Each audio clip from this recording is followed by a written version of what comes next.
That day started like any other. I was driving my elderly neighbor, Mrs. Halloway, to her doctor's appointment. The sun was low, painting the Pennsylvania countryside in gold and orange. I navigated the winding red dirt roads of Fairview, my old pickup rumbling beneath me, when suddenly, flashing lights appeared in my rearview mirror. Just a speeding ticket, I muttered to myself, expecting the usual lecture. But the officer's face froze as he glanced at my license.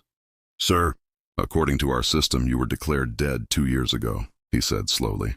"We need to bring you to the station to verify your identity." My heart stopped. Every beat thundered in my ears. Dead 2 years ago? My parents, why? Why would they do this? I barely heard the rest. My mind raced as he guided me to the patrol car. Every familiar field, every barn, every twisted tree along these roads suddenly felt foreign, as if I didn't belong here at all. I'm Jose Ramirez, 38 years old, living quietly in Fairview, Pennsylvania. Out here, life is slow. The red dirt roads wind endlessly through cornfields. The wooden houses creak in the wind, and everyone knows everyone, yet they respect distance. By day, I work my modest farm. Corn, a few chickens, a vegetable garden. Simple, grounding work that keeps my mind occupied. But at night, under the flicker of an oil lamp, memories invade me. Memories of a life I lost. A life I thought was perfect until it shattered completely. I wasn't always this man. 5 years ago, I was 33, living in Orlando, Florida, a glass house overlooking a shimmering lake. CEO of Horizon Travel, a company I built from scratch. Money, freedom, family, I had it all. My wife, Angela, and our daughter, Rebecca, were my world. Every morning, sunlight would pour into our open-plan home, reflecting off the lake, and I would smile, thinking life couldn't get better. But one single terrible moment erased it all. Now I live in a small wooden cabin with a rusty tin roof. The windows creak in the wind. The locals, kind but distant, whisper about the man who lives alone with his past. Sometimes I hear their words as I spread feed for the chickens. Mow the grass or check fences. That's the one who left it all behind. I can't blame them. I'm still trying to understand what my parents did, how they could erase me, how they could declare their own son dead. As the patrol car pulled into the station, a chill ran through me. This investigation wouldn't just uncover a clerical error. It would reveal a betrayal so deep, so deliberate, that I wasn't sure I could handle the truth. And yet I had no choice. The fluorescent lights in the police station flickered, buzzing like static in my ears. The smell of disinfectant mixed with old coffee made my stomach turn. I followed the officer down the sterile hallway, every step echoing ominously. My mind couldn't stop repeating the words, dead. 2 years ago, my parents, they guided me to a cold metal table. I sat down, my hands shaking. The officer slid a thick folder across the table toward me. My name was printed neatly on top, Jose Ramirez. "According to our records," the officer began, her tone even and professional. "Your parents reported you dead in June 2023. We need to verify your identity immediately. Can you explain this?" I swallowed hard, staring at the folder. My hands felt clammy, my chest tight. With trembling fingers, I opened it. And then I saw it. The document that made my world crumble. My own death certificate. Signed by the 2 people who were supposed to love me unconditionally. I don't understand," I whispered, my voice cracking. "We're trying to figure that out," she said. "We need fingerprints, DNA, photographs, everything." As they processed me, I struggled to breathe. Every step, every flash of the camera, every swab of my fingerprints hammered home the truth. My parents had tried to erase me from existence. I tried to calm myself, but my mind drifted back to Orlando. I could see it as clearly as if I were there. The sun sparkling on the lake outside our glass house, Angela's radiant smile, Rebecca clutching her favorite stuffed rabbit. I could almost hear her giggle echoing through the halls. 5 years ago, that was my life. And now, it felt like a dream I had no right to remember. The detective returned, his face shadowed, eyes serious. "Jose," he said quietly, leaning in. "There's more. Your parents weren't acting alone." My heart skipped a beat. "What do you mean?" I asked, my voice barely audible. "There are bank accounts, transfers, and correspondence that suggests someone else influenced your parents. Someone who may have wanted you gone permanently. We're investigating, but we think this might explain the death declaration." I froze. My parents, manipulators, or victims. And who else was involved? I felt the walls closing in. This wasn't just cruel. This was calculated. Every quiet night in Fairview, every solitary moment on the porch, every day tending my farm. It was part of a larger puzzle I hadn't yet seen. The officers left me alone for a moment. I looked at my hands, now shaking uncontrollably. I held in my mind a single thought: I need to find out why. I reached into my pocket and pulled out the photo I carried everywhere, Angela and Rebecca. Their smiles, frozen in time, brought tears to my eyes. But alongside the grief came a hard, burning anger. Who would do this to me? I muttered under my breath.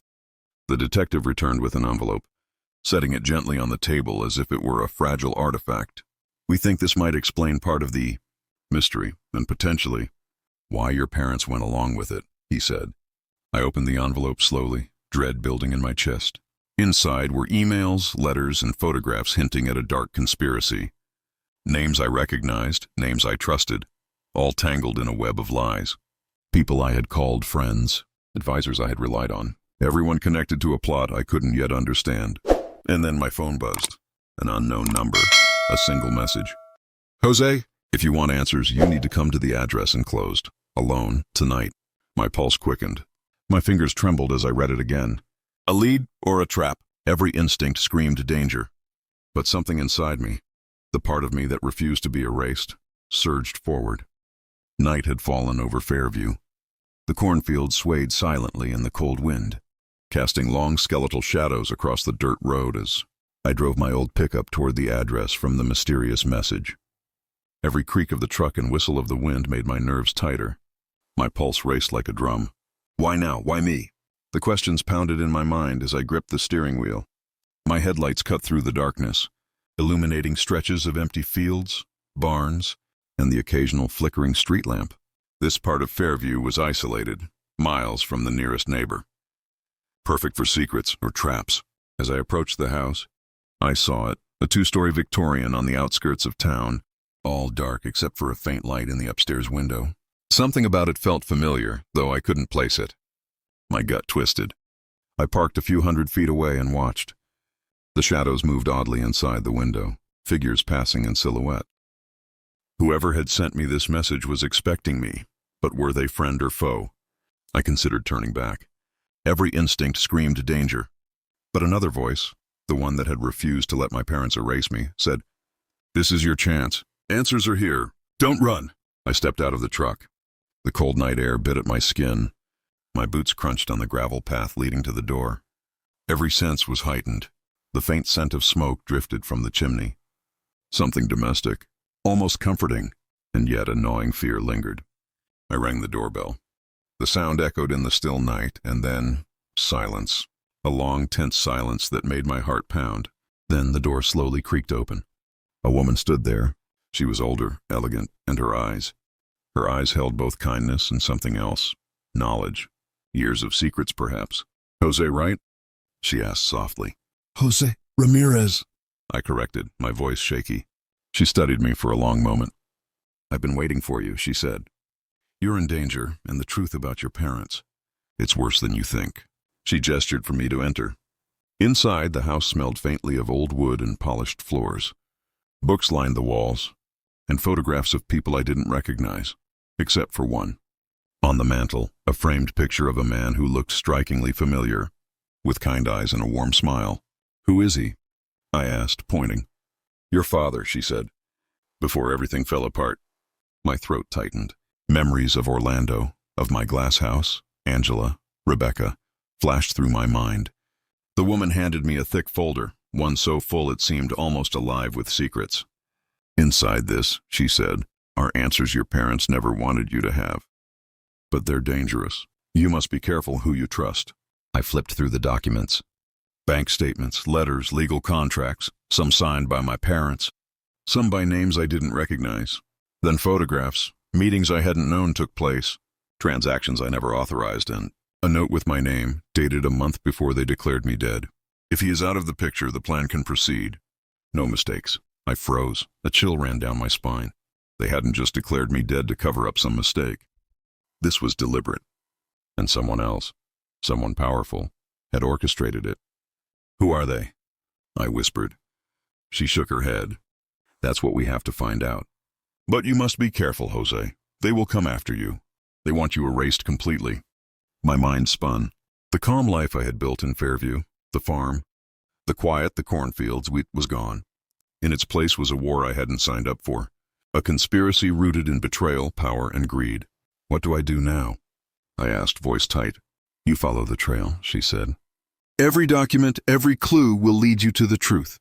But remember, trust no one, not even your own family. I felt my pulse quicken. The quiet man of Fairview, the one who mowed fields and fed chickens, was gone. In his place stood someone who had been declared dead, and now had to fight for his life and his identity. The figure in the doorway froze. My breath caught in my throat. I blinked, thinking my eyes were playing tricks on me. But no, the face was unmistakable. Someone I had thought I'd never see again. Marcus, my childhood friend and the only person who had known the real me back in Orlando, before everything fell apart. Jose. Marcus's voice was low, urgent, almost a whisper.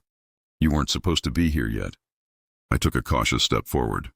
Marcus, how are you here? What is all this? His eyes darted around the room, scanning every corner, as if the walls themselves had ears. There's no time. They've been watching you, tracking every move. Your parents, they didn't act alone. There's someone powerful pulling strings, someone who's been deciding your fate for years. My heart thudded violently. The betrayal I had already felt from my parents now spread outward, infecting everything. People I trusted, people I called family, all part of something I couldn't yet understand. Marcus motioned me upstairs. Every step of the creaking staircase felt like walking into the unknown. The faint light of a single lamp flickered across the old wooden steps, casting shadows that danced like specters. What is this place? I whispered, barely daring to breathe. Safe for now, Marcus said, his voice steady but tense. But not for long. They have eyes everywhere. You need to see these files. Everything your parents tried to hide. It's here. He opened a locked cabinet and pulled out folders, photos, and letters. My pulse raced as I sifted through them. Contracts bearing my forged signature, photographs of meetings I had never attended, and emails detailing plans I couldn't fathom. And then the note that made my blood run ice cold. If he is out of the picture, the plan can proceed. No mistakes. I stumbled back, feeling my knees weaken. My parents hadn't just declared me dead to cover up a mistake. This was deliberate.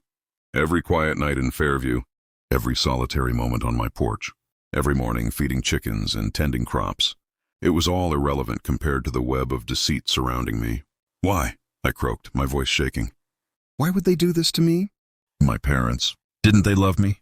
Marcus shook his head, eyes grim. Love? Maybe in a twisted sense? But fear, greed, and manipulation controlled them.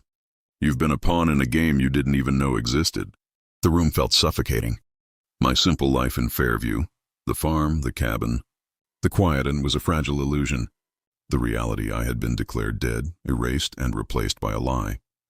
Then I noticed a photograph among the files that made my blood run colder. My parents stood beside a man in a sharp suit, smiling, holding a contract in his hand. I didn't recognize him immediately, but the coldness in his eyes, the sharp lines of his face, I'd seen him before. Who is this? I asked, barely above a whisper. Marcus's jaw tightened. Victor Kane, powerful, dangerous. He controls more than you can imagine. Companies, politicians, law enforcement. He orchestrated this? Your death. Your parents were just puppets. The truth hit me, like a freight train. This wasn't merely a family betrayal. It was a conspiracy. A calculated attempt to erase me, rooted in greed and power. And somehow they had nearly succeeded. What do we do now? I asked, my voice trembling. Marcus's expression hardened. We fight, carefully, but first we need proof. Evidence strong enough to take him down and expose your parents' complicity. Determination surged through me. No more hiding, no more running. I had been declared dead, but now I was alive and I wouldn't let them control my life any longer. We started going through the documents, cross-referencing dates, emails, and photographs. Each revelation was worse than the last. There were meetings I'd never known about, secret bank accounts, and instructions to eliminate anyone standing in Kane's way, including me. Suddenly, a faint noise echoed from below. A door creaked, a floorboard groaned. My stomach sank. They're here, Marcus whispered urgently. We need to move now. I grabbed the folders, my hands shaking. Every instinct screamed danger. Every shadow seemed alive. As we moved toward the back exit, I froze. A figure stepped onto the staircase. My father. His face, usually familiar and comforting, was now unreadable, cold. Every line in his face seemed carved with betrayal.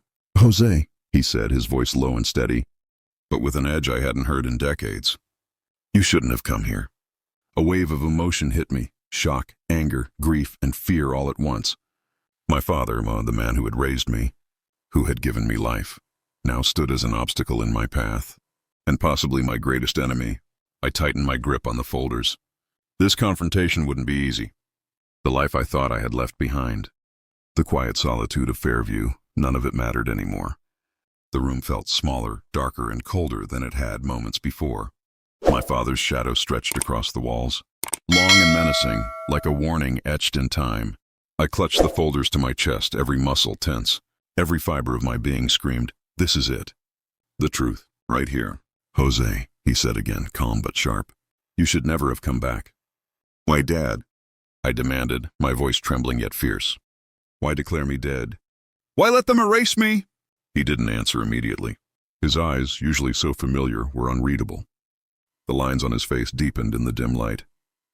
For a long moment, silence hung like a thick curtain between us. Then slowly he spoke. "It wasn't entirely my choice, Kane.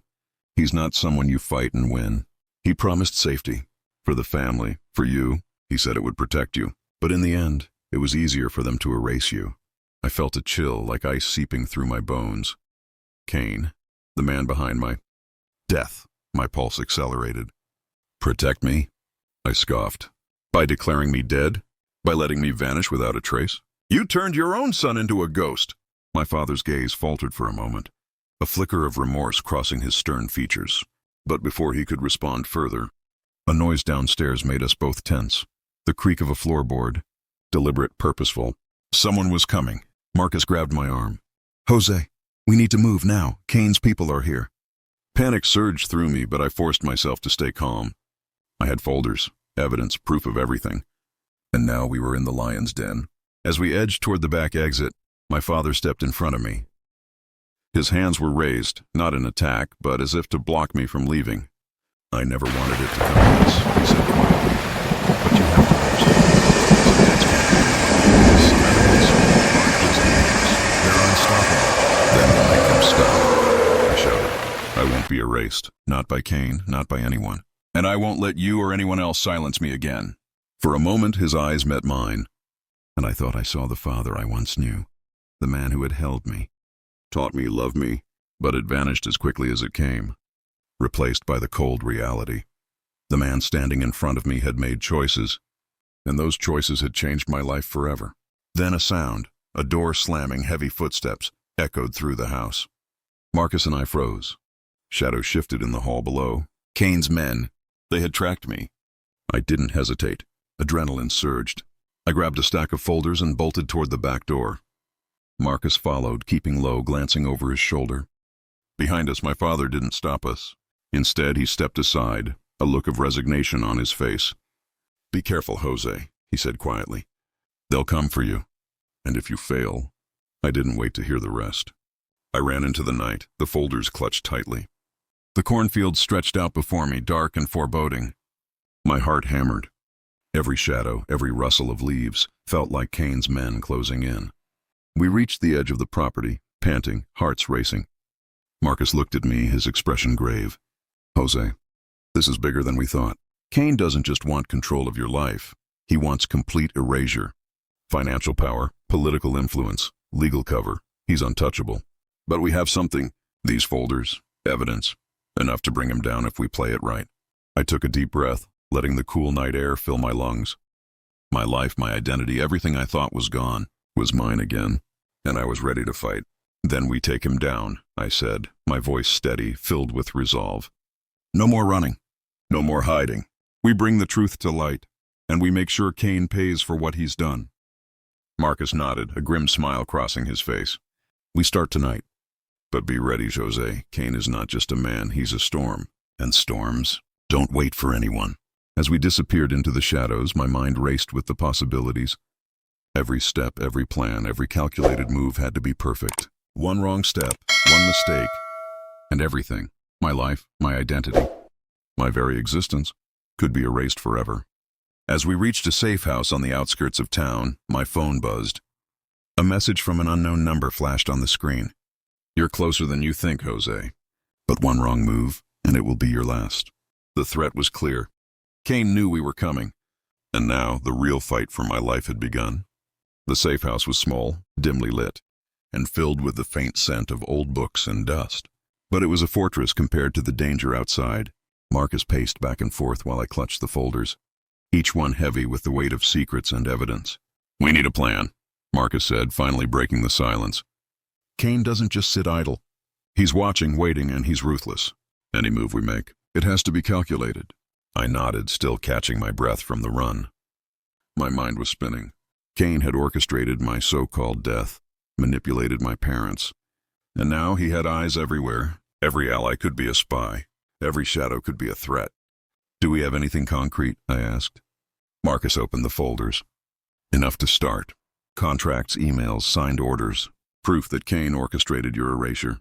But it's not just him. Your father, your parents, even some people you trusted in Orlando. They were all complicit, willingly or unwillingly. And the deeper we dig, the more dangerous it gets." I felt a knot in my stomach. The betrayal ran deep. My parents had claimed they were protecting me, but it was all a lie. Every memory of Orlando, every smile from Angela, every laugh from Rebecca, had been overshadowed by this conspiracy. "We have to go public," I said, determination hardening in my chest. "The world needs to know. Kane, he can't get away with this." Marcus shook his head. "We need proof that can't be destroyed. Kane has influence in law enforcement, banks, even the media. If we go public too soon, he'll bury us before anyone listens. We need leverage." I nodded, thinking fast. The folders contained leads, names, dates, accounts, and locations. Each one a thread in the tangled web of Kane's operation. If we pulled the right thread, it could unravel everything. Suddenly a sound, a faint tapping at the window. My heart leapt. I spun around and Marcus was already moving. "They found us," he whispered. "Kane's men are outside." We didn't hesitate. Marcus grabbed the folders. I grabbed a backpack with essentials. We moved silently through the back door into the woods behind the house. The moon was hidden behind clouds, the wind rustling through the trees, masking our movements. Every snapping twig made my heart pound. Every shadow seemed alive. "Where do we go?" I whispered. "There's a drop point," Marcus said. "We can't stay in Fairview. Kane has too many eyes. We'll meet an ally there, someone who can help us expose him safely." Hours passed as we navigated the dark forest. The only sounds are shallow breaths and the distant cry of an owl. The weight of the folders pressed on me, but even heavier was the knowledge that Kane could strike at any moment. Finally, we reached an abandoned cabin at the edge of the woods. Safe for now, but temporary. Marcus set the folders on the table, carefully spreading them out. "We start piecing this together tonight," he said. "Every email, every transaction, every photograph. It's all part of the map. And when we're done, we'll know exactly who Kane is." What he's done and how to stop him." I sank into a chair, exhaustion and adrenaline battling within me. But sleep was impossible. I replayed every moment. My parents' betrayal, Kane's orchestration, the lies, the manipulation. I realized something chilling. Kane didn't just want to erase me. He wanted to control every part of my life, from my past to my present, even my memories. Hours turned into night as we worked tirelessly, piecing together the puzzle. Names, dates, bank accounts, phone records, each revelation more shocking than the last. And as dawn approached, we had a clear picture. Kane's empire was built on fear, manipulation, and complete control. But we weren't the only ones watching. A subtle movement in the woods outside caught my eye. Shadows, figures. Kane's men, no doubt, tracking us, waiting for the perfect moment to strike. "We can't stay here," I whispered, my voice tight. Marcus nodded. "We move again. Tonight we strike at the core. Kane's biggest weakness is arrogance.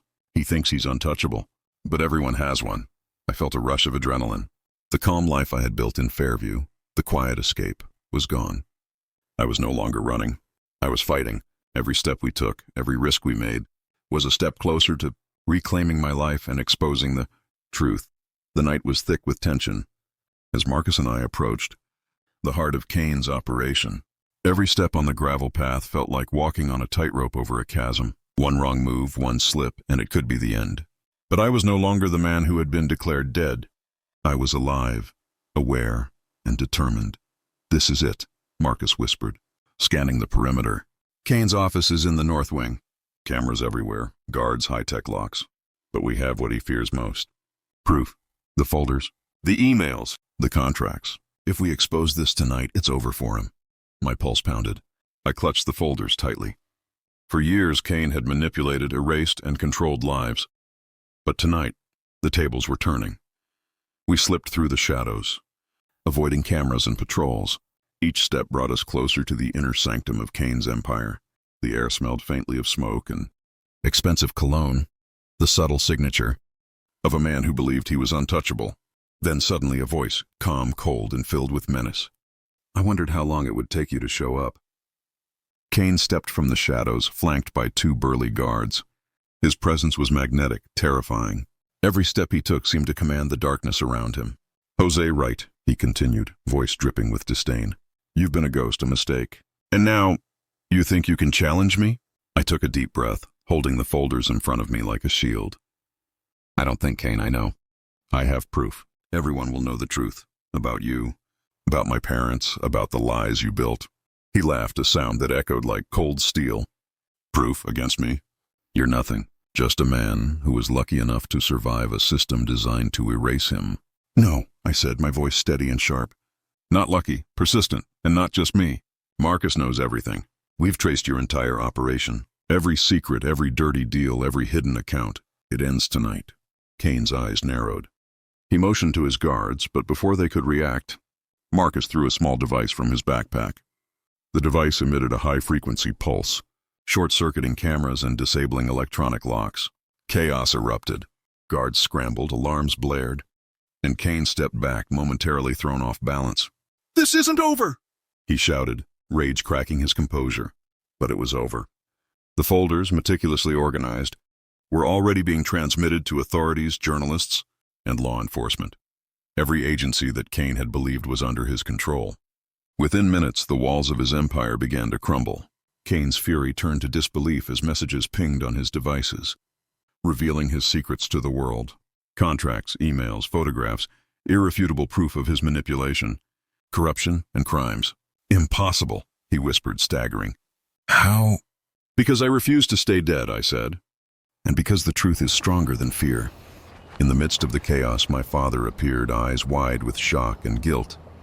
"Jose, I didn't respond. The betrayal had cut deep, but now, seeing Kane's empire crumble, I realized something. The past, no matter how painful, didn't define me. The life I'd rebuilt, the courage I'd found, was stronger than any lie." As law enforcement closed in, Kane and his allies were arrested. His influence evaporated overnight, leaving nothing but the ruin he had created. The night sky began to lighten, heralding the dawn of a new day. Marcus clapped me on the shoulder. "We did it. You did it, Jose. The world knows now." I looked at the horizon, the first rays of sun piercing through clouds. For the first time in years, I felt peace. My life had been stolen, erased, and twisted. But I had reclaimed it, not just for myself, but for everyone Kane had hurt, manipulated, and threatened. "It's over," Marcus said softly. "No," I corrected him, a small, determined smile forming. "It's just beginning. I survived. I'm alive, and now I choose my own life." As the wind swept across the fields, carrying the scent of fresh earth and freedom, I realized that being declared dead hadn't ended me. It had awakened something stronger, sharper, and unstoppable. And this time no one, not Kane, not anyone else, would ever erase Jose Wright again.